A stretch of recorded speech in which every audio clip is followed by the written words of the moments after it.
Welcome to Bigger, Stronger, Faster, the podcast exploring how Shore Capital Partners brings billion-dollar resources to the lower middle market space. In this episode, I talk with Will Cook, whose career includes time as a consultant and then as an infantry officer in the United States Army.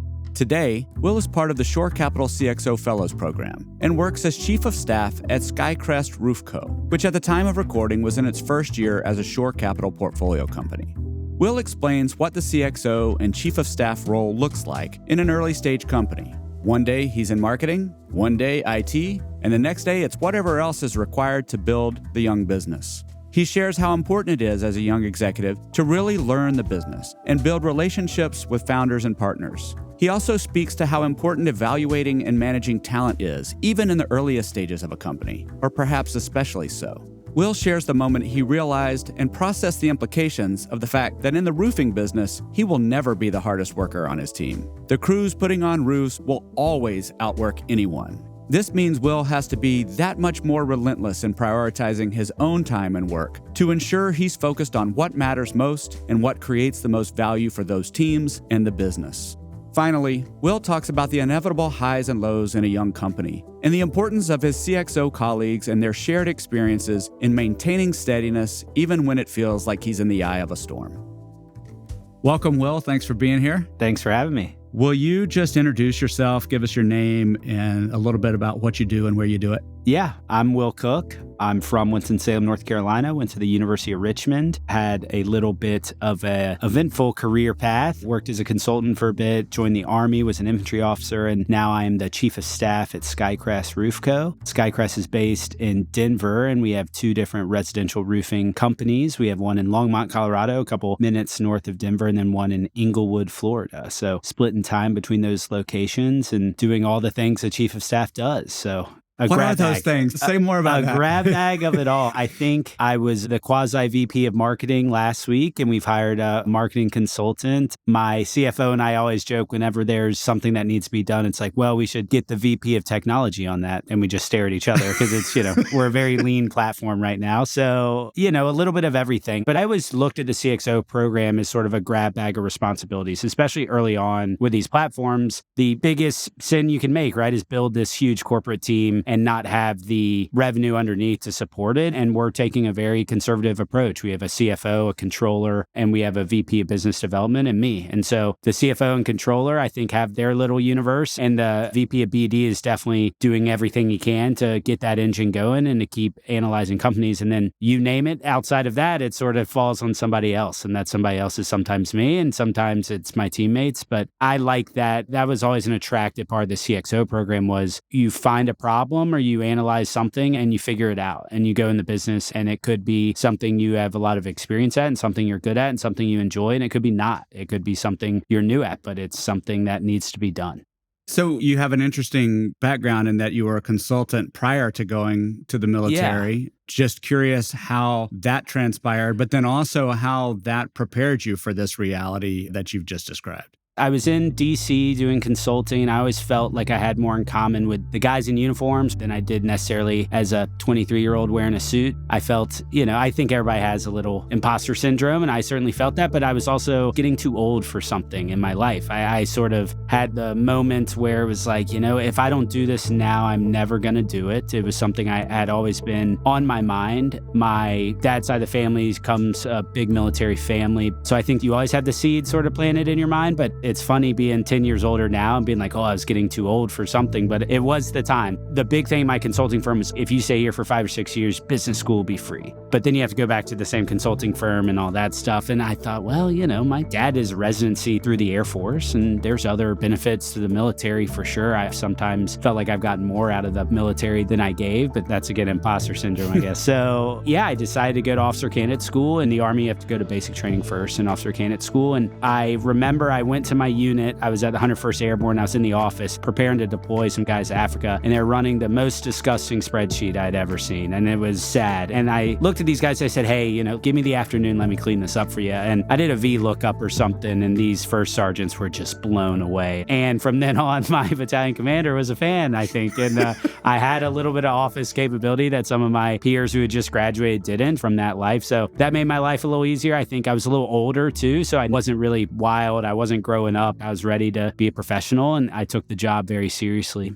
How has the CXO program itself, whether formally or informally with your colleagues, how has that supported your growth and your evolution into this role? Just give us a sense of that context for how the CXO program has set you up for success. I really like the structured development and sort of the once a quarter education sessions, of which I'm coming to the end. I have graduated, but I really enjoyed sort of the structure. Maybe I missed school a little bit, but I like that aspect. And then it's always nice to have peers. And something that I heard a long time ago is the higher you rise in a business, the lonelier you get. And while I love my CFO and my VP of business development, I deal with challenges that they don't necessarily deal with every day. So it's nice to know you have a peer group where it's like, hey, have you ever seen this? Have you ever done this? How'd you do it? Do you have someone I could talk to who's done this? And so that network sort of plays on itself, and having a curriculum that engages alumni, right? We have a couple alumni who I knew once as chiefs of staff, and now they're COOs and CFOs. And the ability to sort of learn from our alumni and learn from staff, I think, has helped to shape the curriculum and made all the sessions and stuff very tangible. So I think that's the thing I look forward to the most, is just sort of yucking it up with my class, right? And it's always something that I knew I would miss when I left shore, because I was there briefly, of just like the SRT and everyone's a young professional, knowing the world of private equity, of lower middle market companies, and talking about work and just hearing these really bright people talk about work is a great thing to do. It's cathartic in a way to hear people that I really respect and know and trust to say, yeah, I've seen a problem this way and here's how we handled it. And I imagine, just from your previous comments, it's some sustenance as well, right? It's a more explicit form of learning, whereas you go right back into doing and executing in real world of the business, that some explicit learning probably feels like sustenance. And that's one of those things, that's a shoreism, right? Is working on your business versus in your business. And I think the CXO program is get your hands dirty, work in the business, knock out projects one at a time, especially in an early stage platform. It's pretty dirty and you're getting in there, but it's nice to sort of take a step back and work on yourself, on your leadership style, on thinking about your business, working at a higher level. I think it's something that I don't always stop to say, well, how am I analyzing my own leadership style? Or how am I doing this today? Or how is the business from an operational structural point really doing? No, I'm trying to get leads every day. I'm trying to look at the revenue every day and make sure, hey, what are we doing to get the results we need this week or this month? And it doesn't hurt that we're ending with a nice dinner. I mean, I'm a sucker for that. So it's part of the experience, right? It is. I'm curious from your perspective, and it can be from your direct experience, but also what you've seen in your colleagues in the CXO program. What do you think makes a good CXO? If somebody's listening to this and wondering, is this an opportunity for me, or is this something I would want to do? What do you think makes a good CXO? Humility, I think, is one thing. And humility and being a good listener play hand in hand, especially an early stage platform. Having to go into a business and you realize that you are one of the youngest corporate members. You have the ear of the C-suite if you're not in the C-suite yourself. And that's empowering on the one hand. But for me, I didn't know anything about roofing, right? And I needed to go in and learn the business. And if you're not willing to sort of shadow every position, know what the office manager's doing, knowing what the roofer's doing, knowing what the inspector's doing, then I don't think it's the position for you, right? You really need to understand the business and be able to humbly walk in and listen and learn, and then get to a point where you can provide value and give feedback. And that's one thing I think has really translated from the Army, is the advice from commanders to young lieutenants is do not go into your unit and try to change a bunch of things. And I have this idea and I learned this in training and I did this. And that has, I think, been the cleanest translation to the CXO program with this young platform. Is I would not have the relationships I do with our market partners if I'd come in and said, oh, you should do this. It's like, oh, I know how to solve this. And it's like, no, I don't, right? And let me tell you what I know. Yeah. I went to business school. Talk about something no market partner wants to hear. I have an MBA. And so I think when I look back, I'm like, oh, that seemed very logical to me from a commander standpoint. And it seemed pretty logical to me from this standpoint. And I think I'm just starting to make that transition now, 7 months in of, okay, I feel very comfortable in this business. More importantly, the market partners feel very comfortable with me and the business and the decisions I'm making. And I've started to see a little bit of a transition and need to do a transition myself of, okay, we're past the learning and sort of observation mode. Now we need to start pushing towards integration and making sure we are making the right decisions and have the right people in the right seats. But none of those decisions can be done well unless you are present and spending time there and listening and observing and asking questions and having a level of humility of, why do you do it that way? That's one thing, is learning the business. I think the other thing is personalities and knowing the people who work there and strengths and weaknesses, because this game moves very quickly, right? Lower middle market private equity moves quickly, and evaluation of talent is paramount. And so unless you have evaluated or observed the talent in your company, well, you don't really know who can evolve and grow, or who needs less responsibilities, or who needs to focus on a certain thing, or even the personal side of, this person is not here for the long haul and they've been transparent about that. Well, we need to find a solution that is. And so that would be the other thing I think I've been pleasantly surprised of, is what an interpersonal business this is, what a people business this space is. I think a lot of time when people hear private equity coming in, they think of the nameless, faceless corporate drone dropping in, but these businesses are not that size. I think that's one reason why they hired you, right? I mean, that's your background, is the interpersonal side of business and making sure as a corporate team, we are leading, knowing the people we're leading. Because without that, you are the nameless, faceless corporate drone, and you're probably not going to last. You're not going to last at all. Yeah. Yeah. I want to double down. I'm just taking notes over here and thinking about the people business. And you've mentioned humility, and you've talked about industry knowledge and relationships, and to some degree intuition and experience to know why we do things the way we do things, even if it's not documented and so forth. And Shore not only prides itself on, but has been recognized for being a founder-friendly private equity firm. Can you talk a little bit just about the specific relationships and navigating some of that with your founders who have built great businesses that obviously we wanted to partner with, but they also have legacies. They have teams that look up to them and have been answering to them. And now there's this new corporate entity that's this. Can you just talk a little bit about that unique relationship with the founder? Yeah, I can. I think it starts with Shore. I don't know how Dan, Shannon, and Enzo did it, but they picked two great founders for us to start with. So we have Ryan in Colorado, Dan down in Florida, and they're great people, which makes everything easier. Roofing is also, like private equity, there are bad businesses in the industry. They're just like the reputation of private equity coming in, stripping value. There's roofing businesses that don't care about their customers, that don't do the right thing to your home and leave people high and dry. And we are not that type of business. We do the hardest things the best, which is a high quality roofing job on every job, high QC and safety. And so that has made it much easier, right? I wish I could say there was some challenge or unlocking of character, but it's not. They're of the utmost high character. And that shows, I think, Shore's system from a BD standpoint of really identifying the right people to partner with. So my journey was, I may be the earliest CXO on a platform because I joined a week before close. And so I immediately moved down to Florida, to Inglewood, for about 2 months. And we closed on ACL roofing on a Monday. And then a Category 4 hurricane came on that Wednesday. And so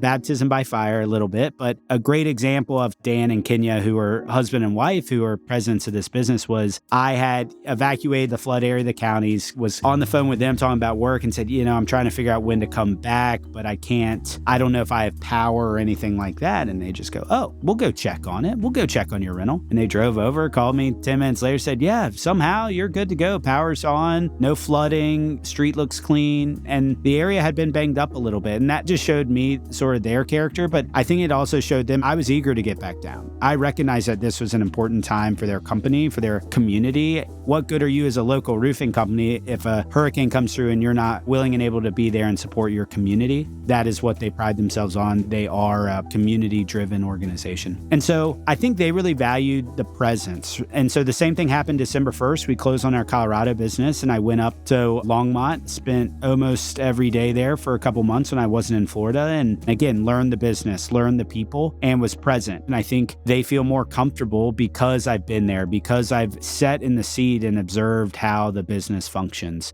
So you're here in Nashville for Music City in May, our annual gathering of the CXOs, and there'll be some new people in the mix. What advice do you have for someone who's maybe just joining the CXO journey or just joining a new platform? If you had to summarize some of your thoughts into some advice, what would you offer? Well, we talked about learning your business. That'd be number one. Learn your business. And there's going to be a lot of small projects and tasks and fires to put out, but you have to maintain sort of understanding your business, because without that, nothing else is going to fall into place and you're not going to be making informed decision. We talked a little bit about, know the people you work with and for, know their personalities, know their quirks, know what they're about outside of work. It makes everything a lot easier and makes you a real person. The other thing I would not, and we sort of allude to, but it's be a connector. Sure, host these events to connect us as a class. The peer connection is real, but you should be aware of what resources are available at Shore. You should be aware of what resources are available at your corporate team. You should be aware of, if you have a location in Colorado struggling with one thing and recruiting, you should know if that Florida business starts struggling as well, that there's someone that they can talk to and there's a peer that they can have. Like we talked about, the higher you rise in the business, the lonelier it gets, and making sure that the peers are connected across your portfolio company. And then, one piece of advice that I need to constantly think about, it's just thinking about the value, whether that's EBITDA, revenue, and how that attaches to your initiatives. If you are spending a whole lot of time on an initiative that's not driving value, you need to think about if it's worth your time. That's something I'm saying out loud to give value to myself, because it's an everyday sort of analysis. I have been working a lot and definitely feel that I need to do better at that, but that would be my main four, is learn the business and the people, connect those people. And then when you think about your tasks, start to really analyze, look at your P&L, understand what's driving the business, and start in places where you think the biggest lift is available.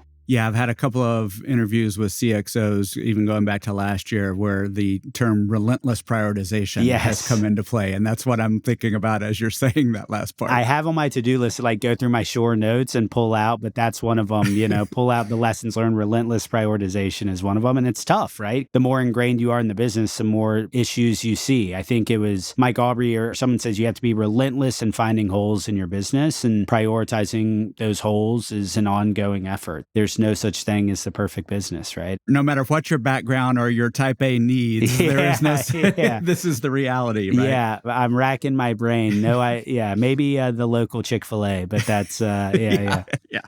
So one of the questions that I've started to ask everyone, what's the best advice you've ever gotten? Yeah, there's one piece of advice. For a while, I was a political science major, like we talked about. I thought I wanted to work on the Hill, be a politician. And I was working for this lobbyist in DC. And he said, hey, I need you to go to this hearing and get me this paperwork. And I said, well, the paperwork's only for media, it says. And he sort of shakes his head and he sits back and goes, well, if you're dressed appropriately and you act like you're supposed to be there, no one's going to say anything to you. And that advice, it sounded shallow at the time and hilarious. And I did go to the hearing, and I did pick up a piece of paper, and I looked around and no one cared one bit, even though they all probably knew I was a sweaty summer intern in the DC summer. But it was true in that there's a difference between hubris and confidence. But in some ways, it's sort of cathartic for the businesses you partner with to have young executives who are confident. And so going in there and making sure they know that you're confident. But again, if you are learning your business and being on the ground, that will not be confused with sort of this hubris of, oh, I know what's going on. But having that confidence and just being able to assert yourself and pick your spots, I think, is great advice. I try to think about that whenever I go into an interview. Is I've been screened to this point. When I was nervous at Shore, I'd never worked at private equity, and I remember that advice, right? Well, what's the easy stuff to get done? Dress right, I can do that. Okay. It's, again, Army parallel is show up on uniform, be on time, and everything else can fall into place. You can really, as a young 18-year-old, you can really be successful there if you do those two things: show up, dress right, bring the right stuff, be on time. That's 80% of the very beginning of it all, even for young officers. And I think it rings true in this world as well. The best advice, it's just show up, dress right, act like you're supposed to be there. And if you do it correctly, people will know that you have what it takes to at least be in the room. And if you're smart, you're listening when you're in the room and you pick your spots. I can't help but think there's another side of that, though, Will, where going back to your comments on humility, because there's also a side of that that's showing up and dressing right when you're showing up at a job site and you're learning the roofing industry. You're not showing up in your suit and tie. You're not showing up looking like you're from corporate. You're showing up and saying, hey, I'm in your territory. Yeah. This is your zone. I'm the outsider. There's a humility side of that too, because you take for granted that it works the way that you were describing, but you show up dressed the wrong way and going out into the field or to a frontline team member, that's a good way for them to just write you off. Yeah, roll their eyes. Yeah, I mean, they're 7:30 a.m. production meetings every time in Florida, and I do not need to be there, but if these guys are there, planning the day, and these are the supervisors, I need to be there. I need to show up. And I was talking to the seller of the business there that it's the hardest part about the industry I chose is, I said, I'm never going to be the hardest worker at this company. And he looks at me, he goes, not even close. He goes, these guys are out there. I mean, a shingle Spanish barrel tile roof is like their moneymaker down in Florida. And these guys are lugging 25-pound tiles, placing them in the Florida sun. They're working all summer. The least I can do is show up to a 7:30 meeting or put in my time, work hard, because those are the people who are really providing the value and really the engine of the company. And I think hard work is the only thing you can't teach. And there's a lot of great ideas and people, very loud people with great ideas, but that's a dime a dozen in my opinion, unless you're rolling up your sleeves and working at it. A lot of ideas fall away, wither away. Yeah, it is people business and knowing who those people are.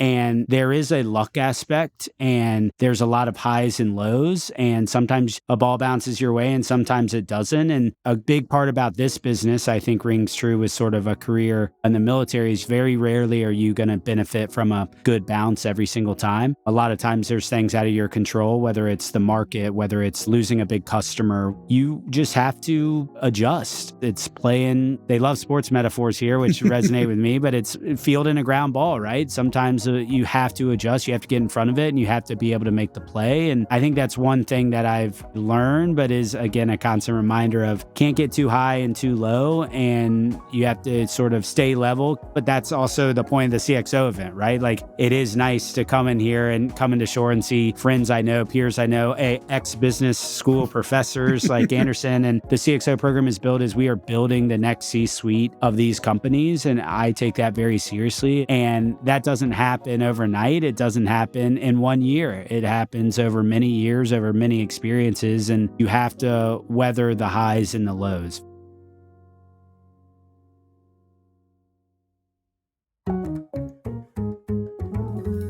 If you enjoyed this episode, be sure and check out our Bigger, Stronger, Faster episode specifically highlighting the CXO Fellows Program, as well as other CXO Fellows profiles at www.shorecp.university/podcasts or anywhere you get your podcasts. This podcast was produced by Shore Capital Partners and recorded in the Andrew Malone Podcast Studio, with story and narration by Anderson Williams, recording and editing by Austin Johnson, editing by Real Audiobooks, sound design, mixing, and mastering by Mark Galloop of Real Audiobooks. Special thanks to Will Cook. This podcast is the property of Shore Capital Partners, LLC. None of the content herein is investment advice, an offer of investment advisory services, nor a recommendation or offer relating to any security. See the Terms of Use page on the Shore Capital website for other important information.